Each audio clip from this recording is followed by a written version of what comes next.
السلام علیکم۔ تمام بہنوں سے درخواست ہے کہ ایک بار درود ابراہیم پڑھ کر میرے والد صاحب کے لیے دعا کر دیجئے۔ 25 اپریل کو ان کا انتقال ہو گیا تھا۔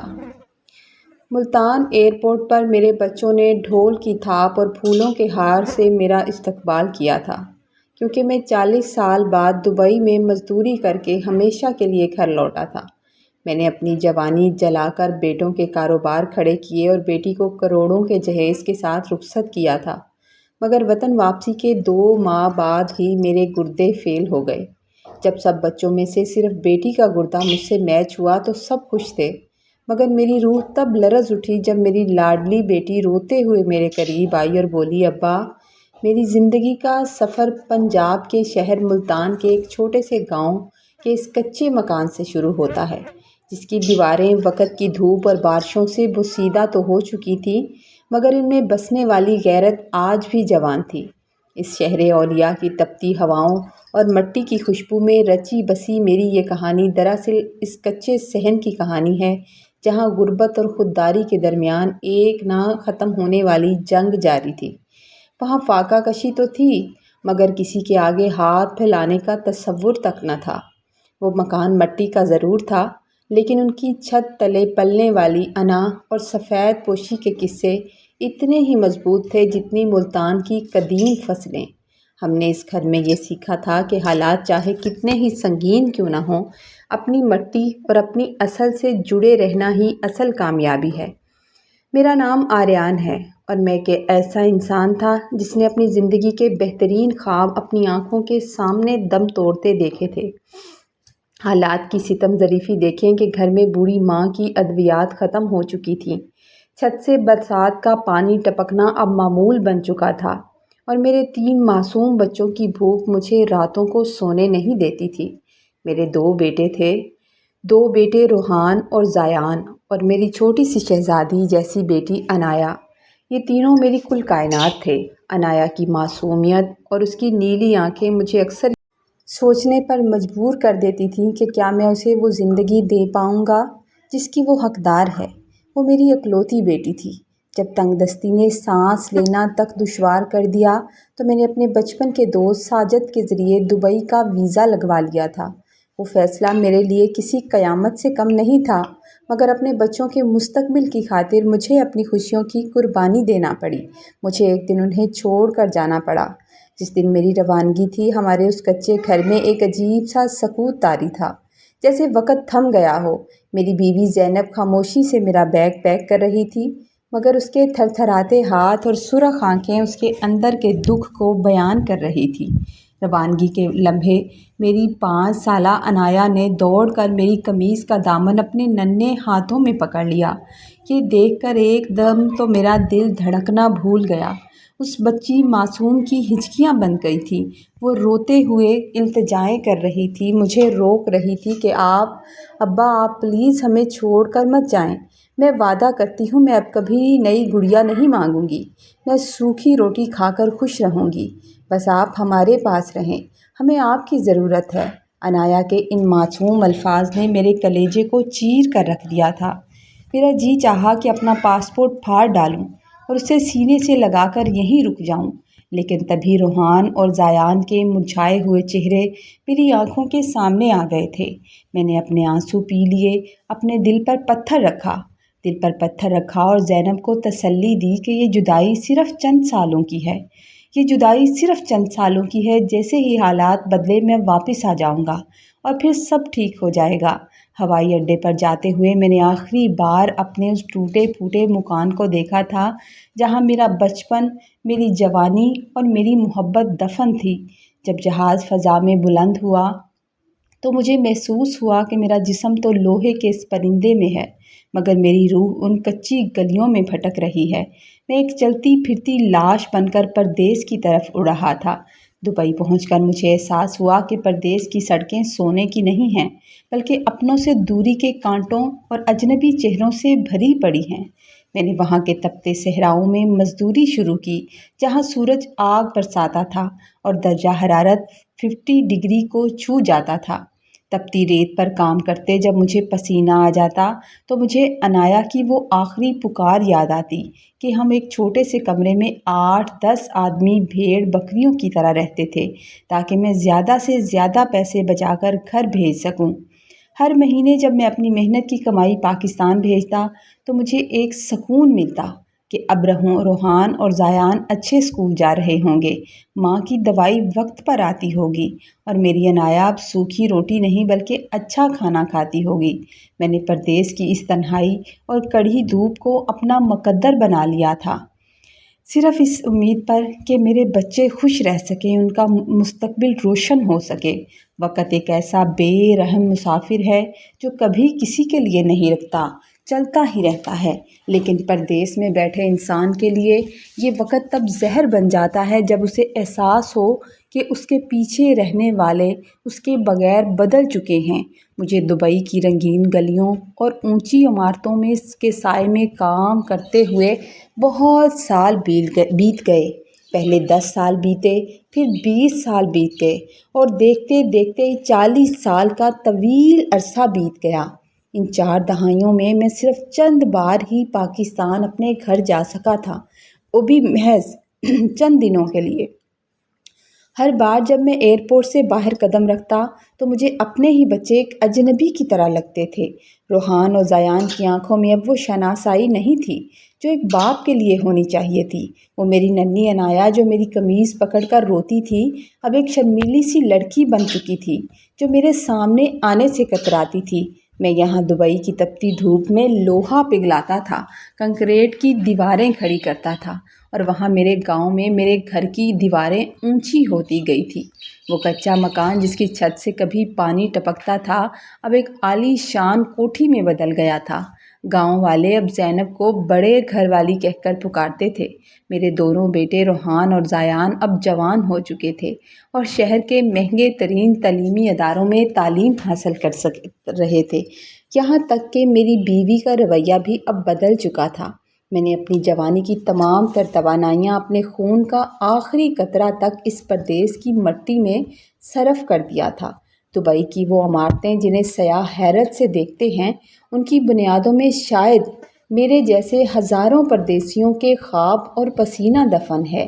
میرے ہاتھوں کی لکیریں مشقت کی وجہ سے مٹ گئی تھیں، کمر میں مستقل خم آ گیا اور سر کے بال چاندی کی طرح سفید ہونے لگے تھے، لیکن میں نے کبھی کسی سے شکایت نہیں کی تھی۔ بس خوشی یہ تھی کہ میرے بچوں کا مستقبل روشن ہو چکا ہے۔ میرا ایک ہی مشن تھا کہ میرے بچوں کو کوئی تکلیف نہ دیکھنی پڑے جو میں نے دیکھی۔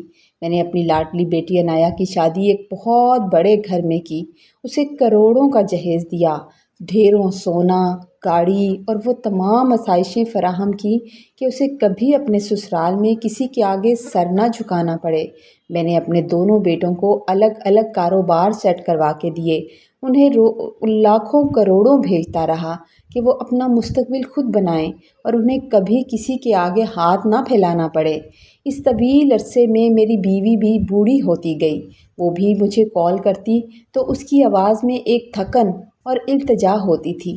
وہ اکثر کہتی، اب بس کر دیں، بہت کما لیا آپ نے، بچے اپنے پاؤں پر کھڑے ہو گئے ہیں، گھر بن گیا ہے، اب واپس آ جائیں، مجھے دولت نہیں چاہیے، اب آپ کا ساتھ چاہیے مٹی کے اس آخری سفر میں۔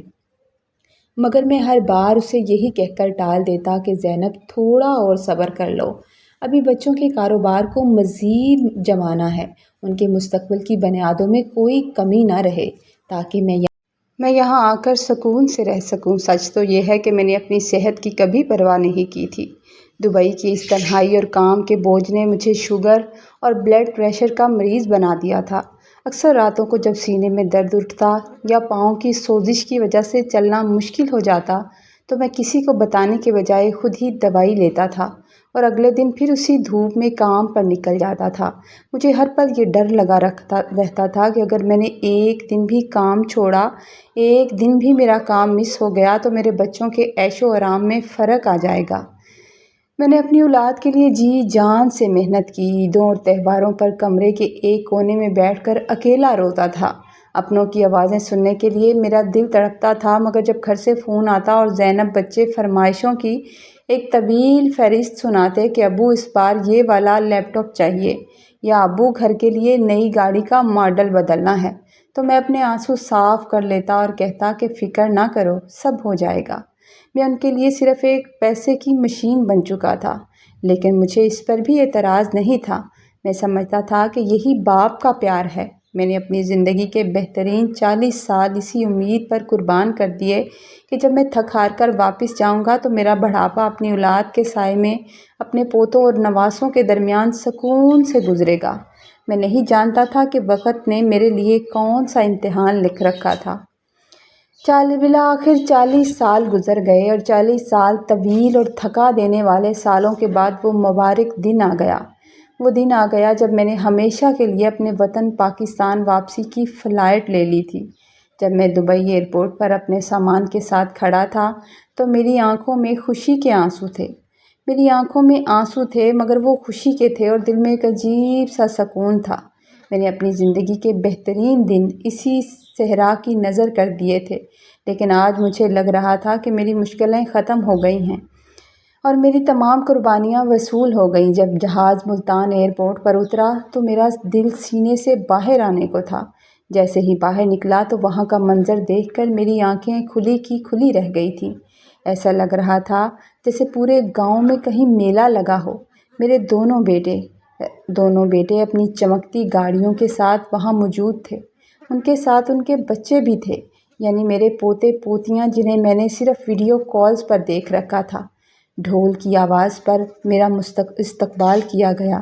مجھے اتنے پھولوں کے ہار پہنائے گئے کہ میرا چہرہ ان ہاروں میں چھپ گیا تھا۔ میری لاڈلی بیٹی اپنے شوہر اور بچوں کے ساتھ میرا استقبال کرنے کے لیے وہاں موجود تھی۔ اس کی آنکھوں میں خوشی کی چمک دیکھ کر مجھے محسوس ہوا کہ میں دنیا کا خوش نصیب ترین باپ ہوں۔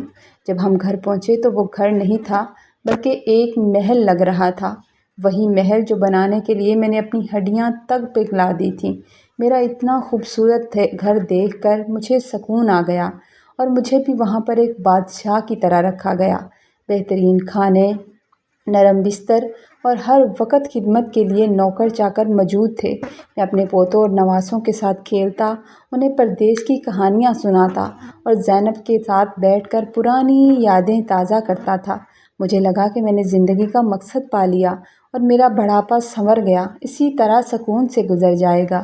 لیکن قدرت کو شاید منظور نہیں تھا وہ سکون جو مجھے 40 سال کے بعد ملا۔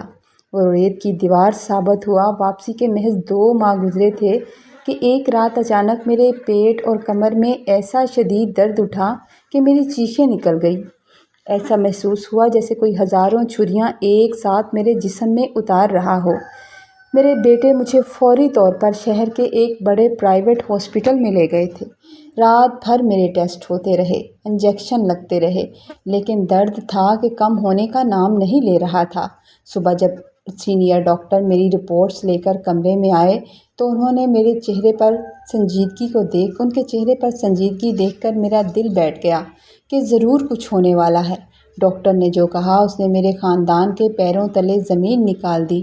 اس نے بتایا کہ شوگر کی زیادتی اور برسوں کی لاپرواہی کی وجہ سے میرے دونوں گردے مکمل طور پر فیل ہونے کے قریب ہیں اور اب میری زندگی صرف کڈنی ٹرانسپلانٹ یعنی گردہ بدلنے پر ہی منحصر ہے۔ ڈاکٹر کے الفاظ میرے کانوں پر ہتھوڑوں کی طرح لگ رہے تھے۔ صرف چند ہفتوں کا وقت ہے۔ اگر کوئی قریبی رشتہ دار اپنا گردہ دے دے تو سرجری فوراً ہو سکتی ہے، ورنہ ڈائلائسس پر زیادہ دن نہیں گزر پائیں گے۔ اسی طرح دن گزر گئے۔ اگلے ہی دن ہنگامی بنیادوں پر میرے تمام بچوں کے میڈیکل ٹیسٹ کروائے گئے تاکہ دیکھا جائے کہ کس کا گردہ مجھ سے میچ کرتا ہے۔ میں اندر سے ڈرا ہوا تھا، لیکن مجھے یقین تھا کہ میرے بیٹے، جن کے لیے میں نے اپنی جوانی نچوڑ دی، اتنی محنت کی، وہ مجھے مرنے نہیں دیں گے۔ چند گھنٹوں بعد رپورٹ آئی تو پتہ چلا کہ اتفاق سے میری سب سے پیاری بیٹی، میری چھوٹی بیٹی عنایا کا گردہ 100% مجھ سے میچ کر گیا ہے۔ ہسپتال میں ایک لمحے کے لیے خوشی کی لہر دوڑ گئی۔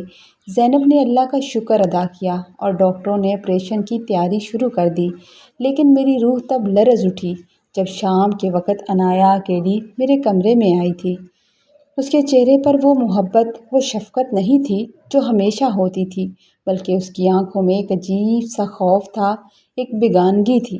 وہ میرے پاس آئی اور میرے بیڈ کے قریب کھڑی ہو گئی اور رونے لگی، ہچکیاں لے کر روتے ہوئے بولی، ابا مجھے معاف کر دیں، مجھے معاف کر دیں، میں آپ کو گردہ نہیں دے سکتی۔